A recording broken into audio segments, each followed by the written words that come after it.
Stop leeching off me, you freeloader. For over 20 years, I believed I had been devoted to John. Yet, this is what he had been thinking all along. I wasn't leeching off him.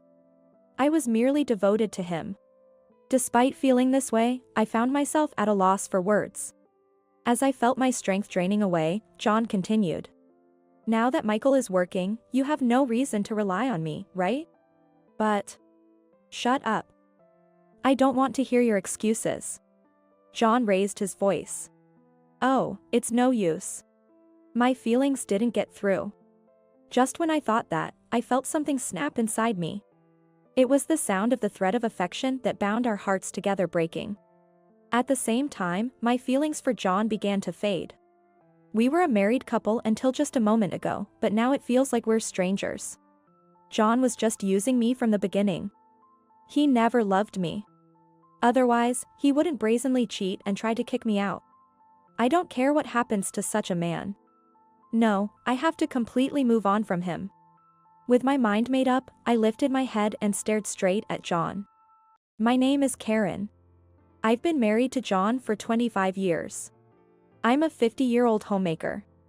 A few years after our marriage, our son Michael was born, who graduated from college and started working this year. Now that the child-rearing phase is over, I can finally pursue my own interests. That's what I'm thinking now. But there's just one problem. It's my relationship with John. John leaves much to be desired as a husband or a father. In fact, it's hard to find anything positive about him. He cheats and doesn't even provide a decent income. Please, can you at least contribute to the household expenses? What? Don't get cocky just because you're living under my roof. John always retorts like this. Maybe it's hopeless. Maybe separation is the only option. Lately, I've been thinking about it more and more. But I can't easily bring up separation. The reason is that my father-in-law, who is ill and hospitalized, has entrusted John to me. I owe it to my father-in-law, so I have to endure as long as I can, right? I can't disregard my father-in-law's wishes. But the desire to leave is strong. With conflicting feelings, I reminisce about the happy times before marriage. The reason I attained such premarital happiness was due to a misfortune that befell my father. My family runs a small diner. My father was in charge of cooking, and my mother served the customers. Needless to say, the food was delicious. But my father was incredibly poor at managing the business. His goal was to serve delicious food to the customers until they were fully satisfied. That was the sentiment behind starting the diner. I think that's a very noble cause. However, that was all he had in mind running the diner. So, he hardly considered profitability. It didn't matter if the profit was low. As long as the customers were satisfied with the delicious food, that's all that mattered. That was their approach to the business. Of course, it was obvious that such a business wouldn't be profitable.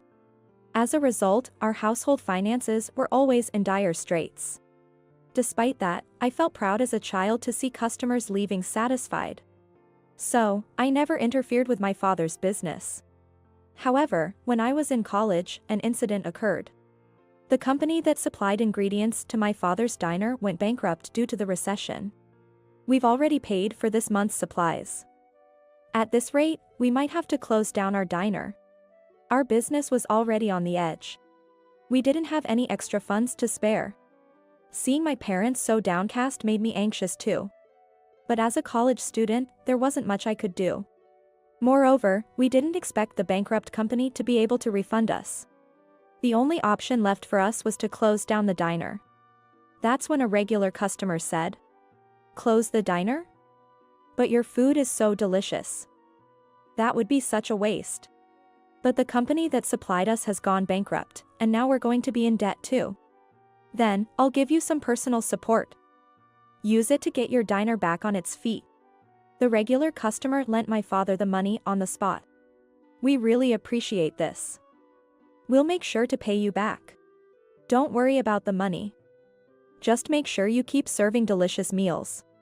After saying that, the man quickly left the diner. Later on, my father started dealing with another food wholesale company. It was apparently a major company, and the cost of ingredients was cheaper than before. Fortunate as we were, our family diner managed to avoid bankruptcy. About a year later, I went with my father to return the money to the regular customer. While my father and the man were talking, a young man approached me. "I heard you borrowed money from my dad." Turns out, he was the son of the man who lent us the money. His name was John, and he worked for his father's company. "You're pretty. Want to go out with me sometime?" "Me? With you?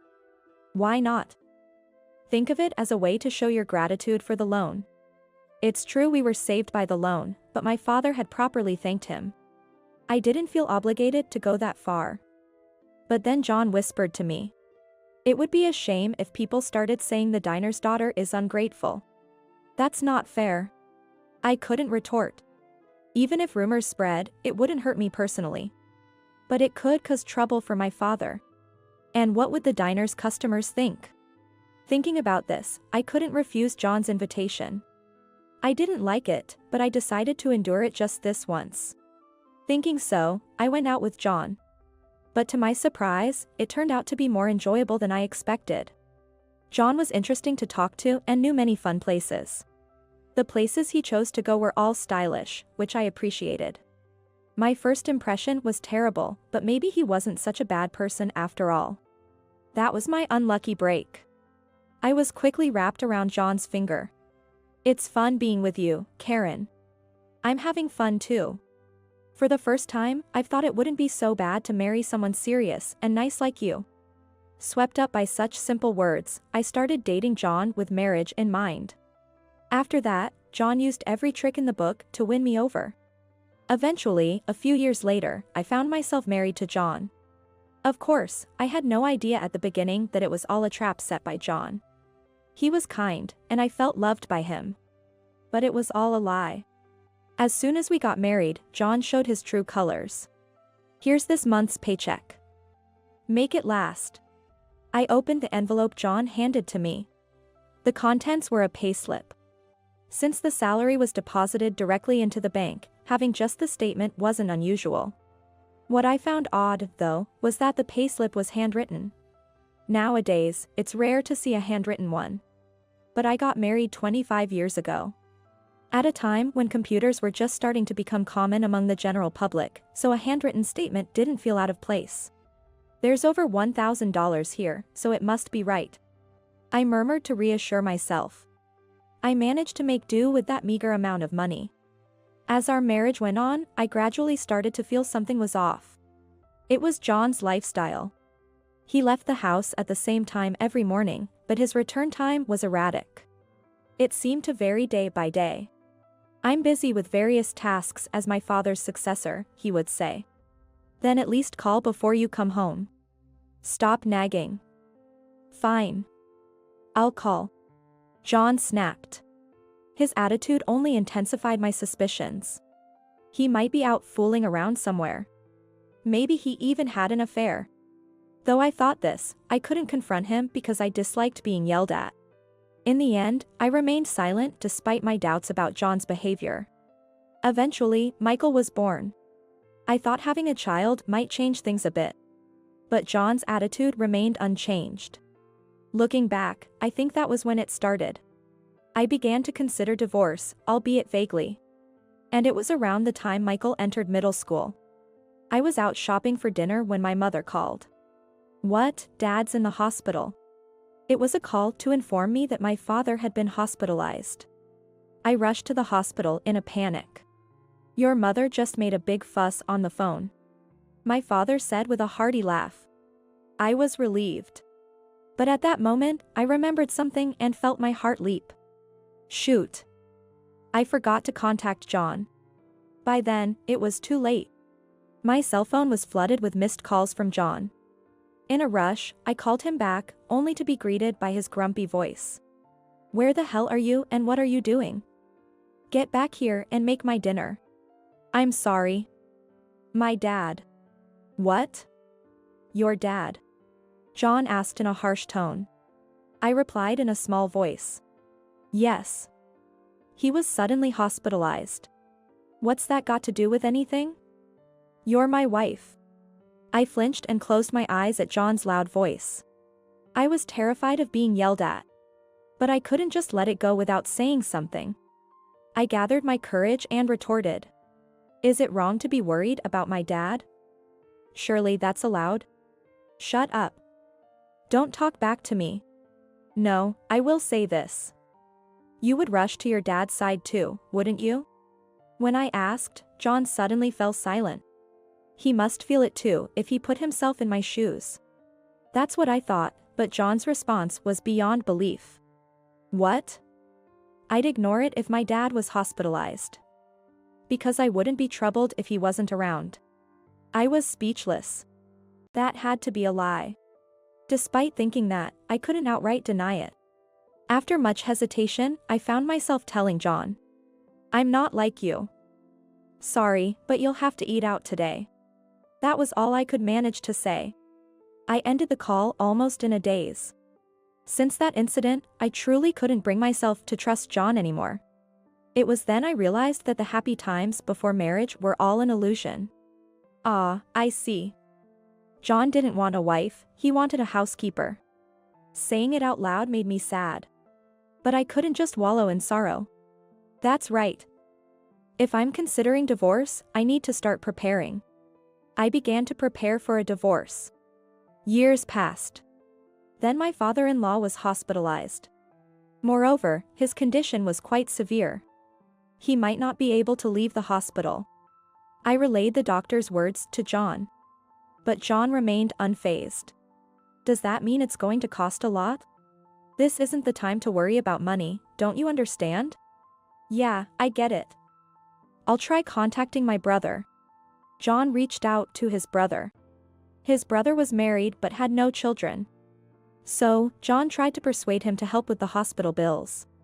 Could you pay for it? It's tough for me with Michael and Karen. He spoke as if it was someone else's problem. It reminded me of the time my father was hospitalized.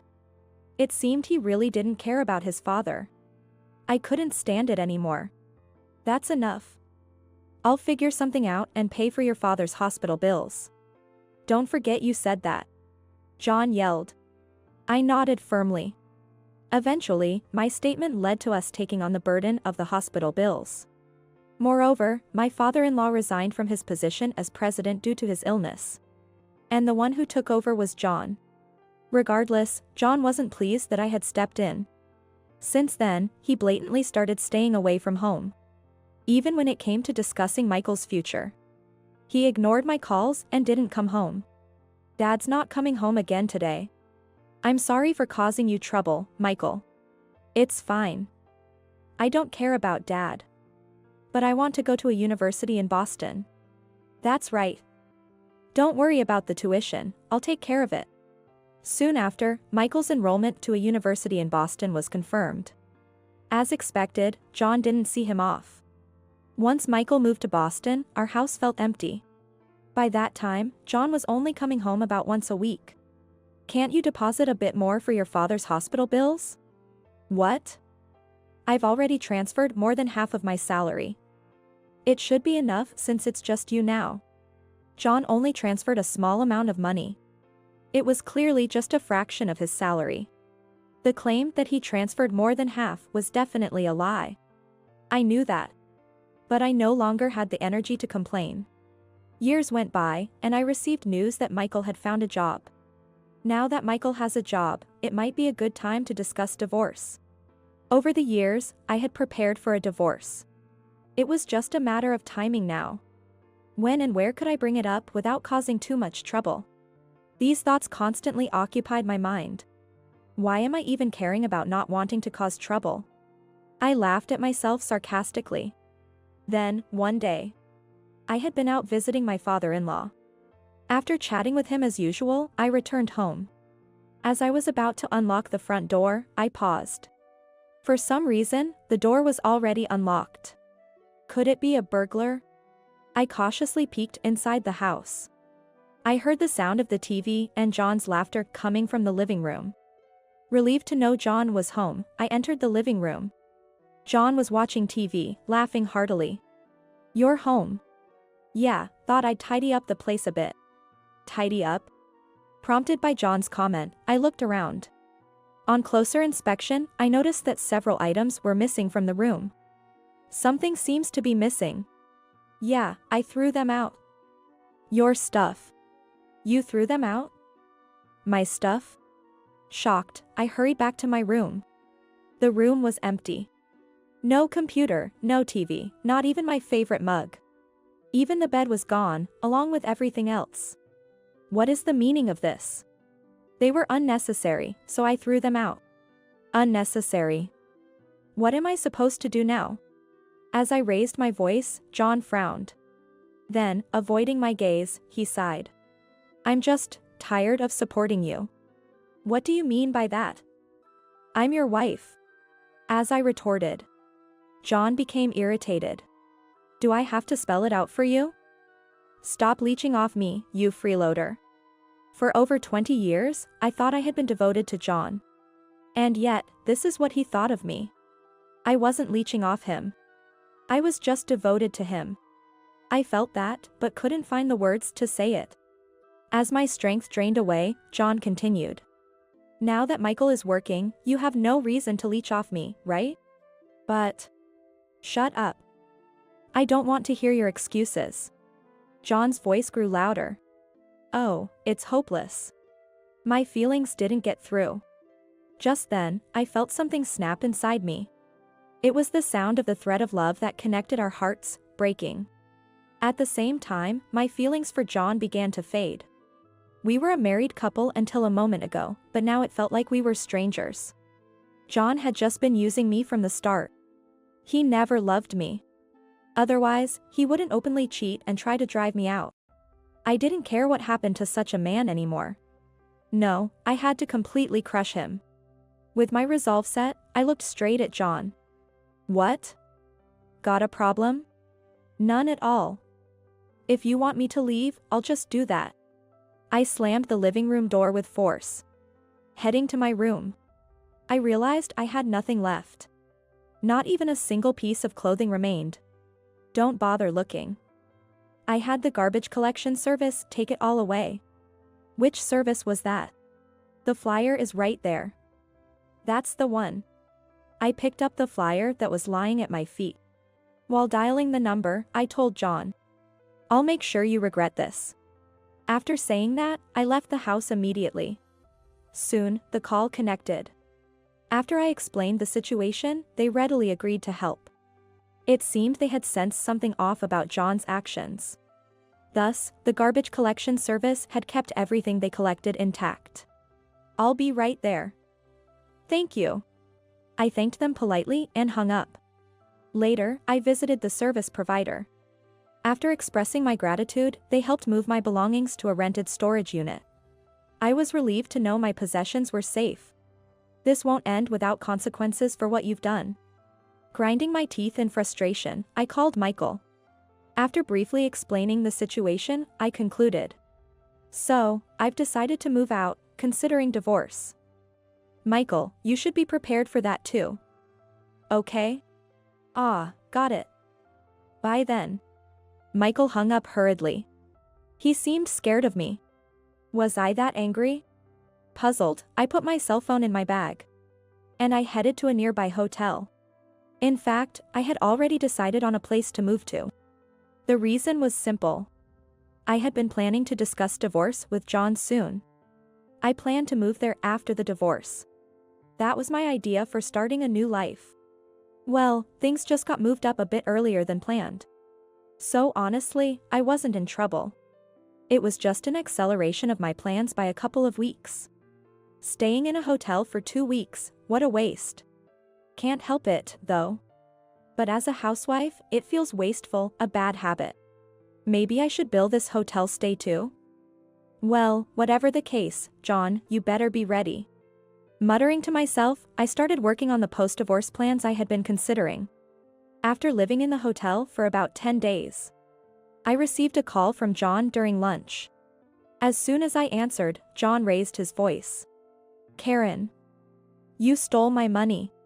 What are you talking about? Don't play dumb. The hospital bill for Dad. The hospital just called saying it needs to be paid. Oh, that? I sighed and responded. You should pay it. It's not my problem anymore since I was kicked out. I've been depositing living expenses for you. You were supposed to pay it from there. Right. But that passbook is with you now, isn't it? I retorted nonchalantly. But there was no money in that account. Knowing that made me smirk uncontrollably. The passbook is here, but it's empty. That's why I'm saying you stole it. I didn't steal anything. Don't lie. Who else could use it? Doesn't he wonder if the amount he transferred was too little? I told him in amazement. It was just too little to begin with. If there's no money for the hospital bill, why don't you use your allowance? My allowance. John started to panic, clearly. It seemed he thought I was unaware. Since the beginning of our marriage, John had been giving me handwritten salary statements. It was to hide the fact that he was skimming a portion of his salary. In other words, the skimmed money was John's allowance. I once asked your father how much your salary was. Well, that is. He looked puzzled but told me. So I knew you were taking money out. When I told him that, John fell silent. Not a word from him. I thought the call might have been dropped due to the long silence, but then John suddenly raised his voice. What's wrong with using the money I earned? It's your fault for using up what I gave you. Yeah. So? I want a divorce. I'll demand alimony. And you have to return the money you spent. At that moment, I grinned. This was exactly what I needed from him. Now John couldn't back out. I replied with a smile. Oh, thank you. I wanted a divorce too. Come over so we can discuss it. No. I mean, you want a divorce, right? I'll be waiting with evidence of your affair. Though I couldn't see him, I imagine John must have gone pale. His voice gave it away. Evidence of an affair? What are you talking about? No use playing dumb. I have photographic evidence. Photographic evidence.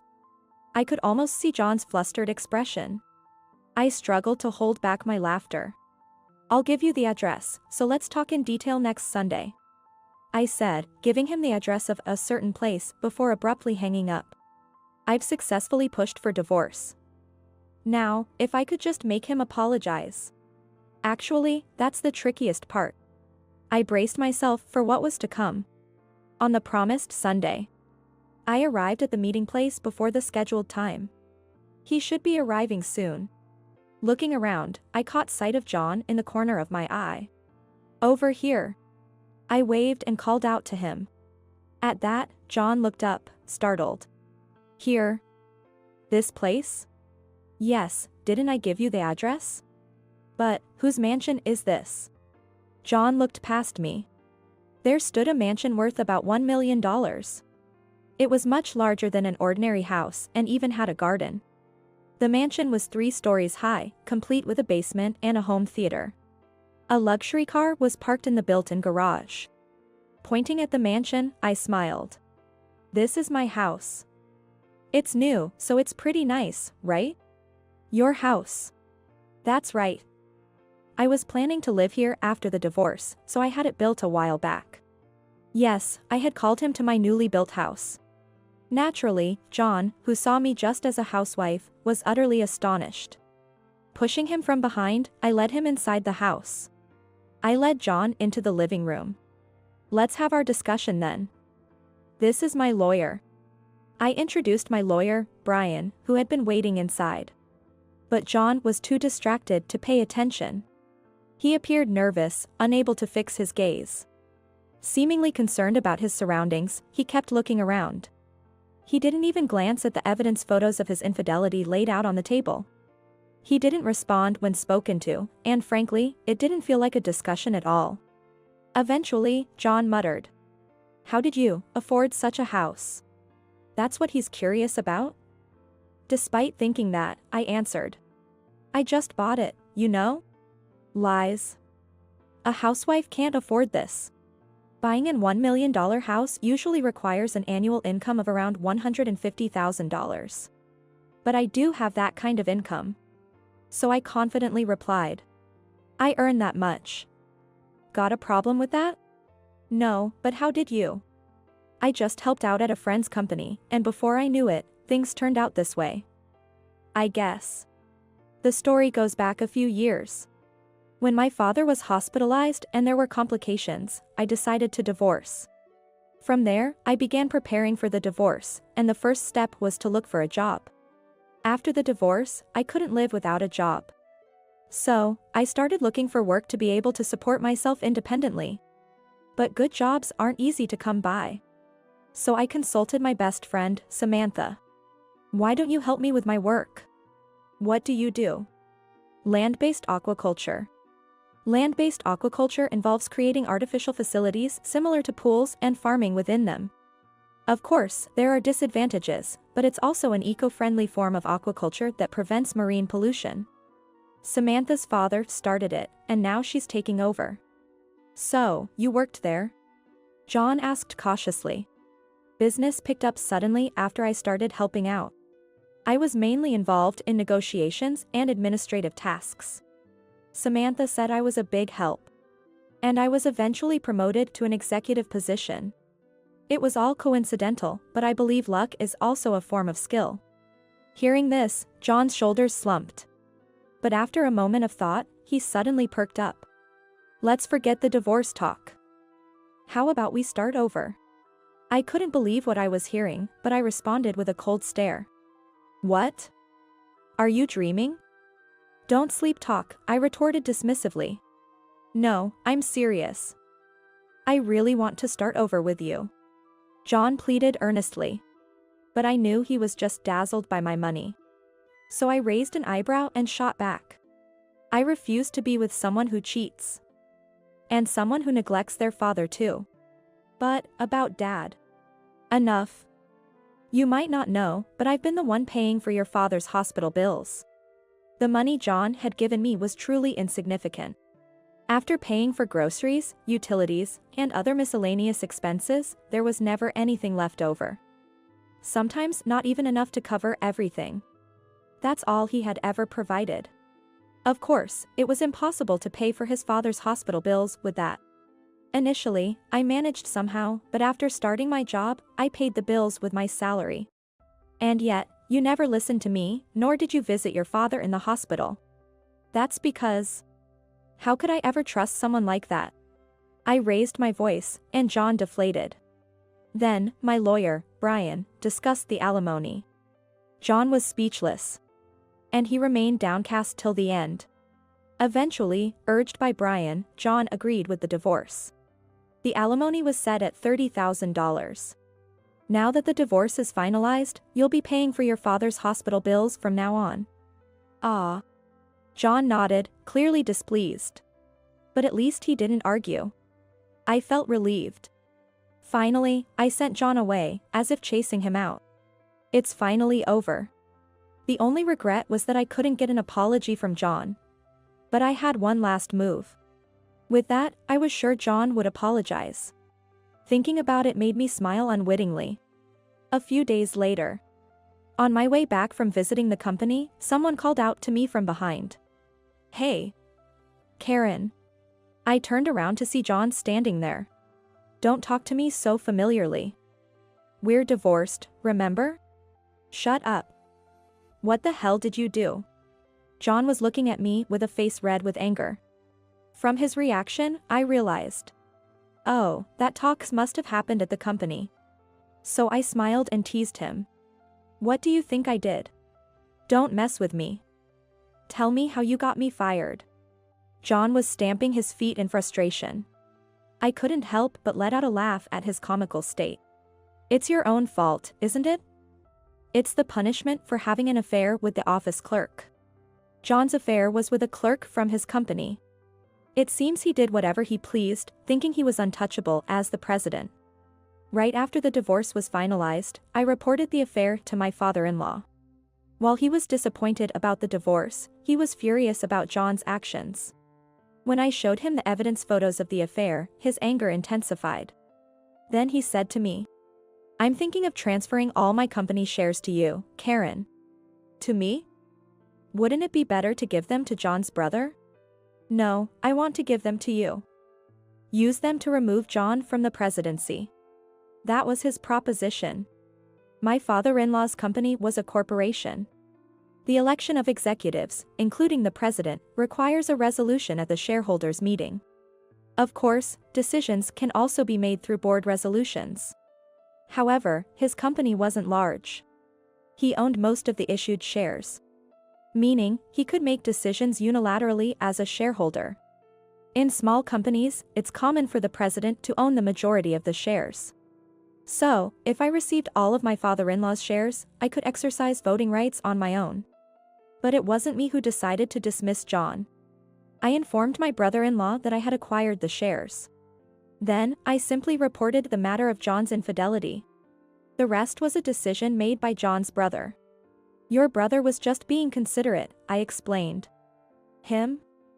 Why would he listen to you? It's not about listening to me. He did what was best for the company. Upon hearing this, John crumbled to the ground. Then, he began to apologize, almost as if murmuring. I'm sorry. Please forgive me, he pleaded. No, I flatly refused. I'll have nowhere to go, no job. I'll be lost, he lamented. That's not my concern. It's all the result of his own actions. I won't forgive you, even if you apologize, I stated firmly. Please, I'm begging you. Forgive me. John continued his apologies, desperate. I turned my back on him. It's unfortunate, but there's nothing I can do. Why not? If you own the shares. I sold them to your brother and his wife. I don't want anything to do with you anymore, I revealed. At that moment, I could hear John sobbing. But I pretended not to notice and walked away. After being dismissed as president, John had to leave the company. If he had been an employee or an executive, he might have stayed. But he had joined the company on his father-in-law's coattails and continued to behave arrogantly. I'd never be just an employee. No way. He was said to have declared. And so, the moment he was dismissed, he was ousted. Now, he's working part-time at a convenience store, and re-employment at his age seems unlikely. He's likely to spend his later years in regret and without money. As for me, the divorce allowed me to focus more on my work. Though I'm not considering remarriage, there are a few male colleagues. Spring might come again for me. It was while I was pondering these thoughts. I received a call from Michael. I'm bringing my girlfriend over sometime. That's great. I'm looking forward to it, I responded warmly. I may have failed in my marriage, but I don't want the same for Michael. But I'm sure he'll be fine. He's much more sensible than I was.